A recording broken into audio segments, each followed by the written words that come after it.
We provide you the platform to turn your dreams into reality. Give wings to your aspirations with KR Mangalam University. जिसकी वजह से पहलगाम में कत्लेआम हुआ, जिसकी वजह से भारत के बदले की आग में पाकिस्तान झुलस गया, वो आखिर कहां है? बात हम कर रहे हैं उन 3 आतंकियों की जिन्होंने पहलगाम की बैसरन घाटी को सैलानियों के खून से रंग दिया। पहलगाम के तीनों दरिंदों की तलाश सरगर्मी से की जा रही है, लेकिन वो बार बार ठिकाना बदल रहे हैं। देखिए,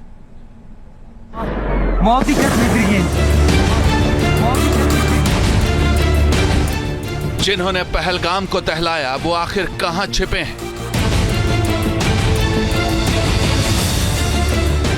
जिन्होंने सैलानियों का खून बहाया, उन्हें आसमान खा गया या जमीन निगल गई?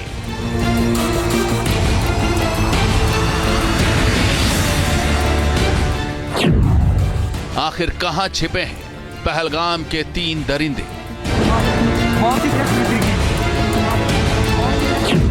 पहलगाम का मोस्ट वांटेड नंबर 1 आदिल,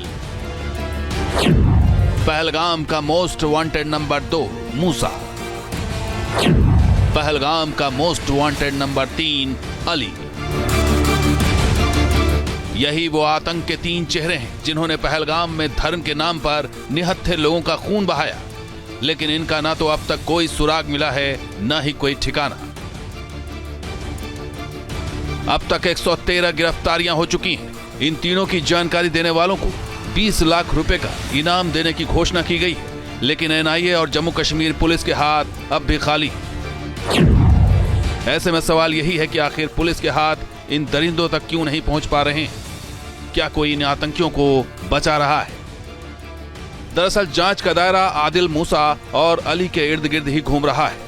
अब तक 3000 से ज्यादा लोगों से पूछताछ हो चुकी है। तीनों आतंकियों पर 20-20 लाख रुपए का इनाम है, लेकिन आदिल, मूसा और अली की लोकेशन अब तक ट्रेस नहीं हो पाई है। माना जा रहा है कि इसके पीछे 2 वजहें हो सकती है कि आतंकी 2 या 3 ओवरग्राउंड वर्कर्स के ही कांटेक्ट में हों, वही उन्हें जरूरी सामान मुहैया करा रहे हों। इससे आतंकियों को ट्रेस करना मुश्किल हो रहा है। दूसरा, आतंकी जंगल, गुफाओं या पहाड़ी इलाकों में बने हाइडआउट्स में छिपे हों, क्योंकि घरों में बने हाइडआउट्स की खबर लीक होने का खतरा होता है। सुरक्षा एजेंसियों ने पहलगाम हमले के अगले दिन संदिग्ध आतंकियों के स्केच जारी किए थे। ये स्केच चश्मदीदों की मदद से बनाए गए थे। इसमें 3 आतंकियों के नाम थे: अनंतनाग का आदिल हुसैन ठोकर, हाशिम मूसा उर्फ सुलेमान और अली उर्फ तलहा भाई। मूसा और अली पाकिस्तानी बताए जाते हैं। मूसा पाकिस्तान के स्पेशल सर्विस ग्रुप में कमांडो रह चुका है। इतना ही नहीं, जांच एजेंसियों की तरफ से आतंकियों के स्केच के साथ साथ एक फोटो भी जारी की गई थी। इसमें 4 आतंकी घने जंगल में राइफल लिए खड़े हैं। इनमें हाशिम मूसा और जुनैद अहमद भट्ट भी थे।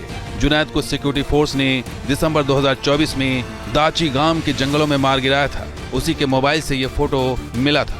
जुनैद 20 अक्टूबर 2024 को सोनमर्ग में जेड मोड़ टनल पर हमले में शामिल था।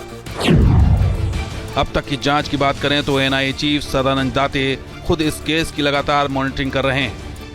एजेंसी के आईजी, डीआईजी और एसपी रैंक के 3 अधिकारी जांच में जुटे हुए हैं।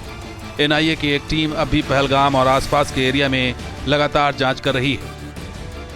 जानकारों की माने तो इस बार आतंकी लोकल नेटवर्क के सपोर्ट से बच रहे हैं, इसलिए संदिग्ध आतंकियों के बारे में सीधे सूचना नहीं मिल पा रही। लोकल सपोर्ट से जुड़ा लिंक न मिलने के कारण आतंकी छिपने में कामयाब हो रहे हैं। सूत्रों के मुताबिक आतंकी लगातार घने जंगल, पहाड़ों और गुफाओं में बने हाइडआउट्स में छिप रहे हैं। वो रात में लोकेशन भी बदल रहे हैं। आतंकियों की मदद सिर्फ 2 से 3 ओवरग्राउंड वर्कर ही कर रहे हैं। ये उनके बेहद करीबी हो सकते हैं। आशंका इस बात की भी है कि बाइसरन घाटी में अटैक करने वाले आतंकी पिछले कई महीनों से कश्मीर में किसी से सीधे कांटेक्ट में नहीं थे। सिर्फ वही खास 2 से 3 लोकल ओवरग्राउंड वर्कर के संपर्क में रहे, इसलिए उनके बारे में सटीक सूचना मिलने में दिक्कतें आ रही। लेकिन जांच एजेंसियों ने भी ठाना है कि पहलगाम के दरिंदों को दुनिया से उठाना है। Team news nation. News nation अब व्हाट्सएप पर खबरों के ताजा अपडेट के लिए न्यूज नेशन के इस क्यूआर कोड को स्कैन करें।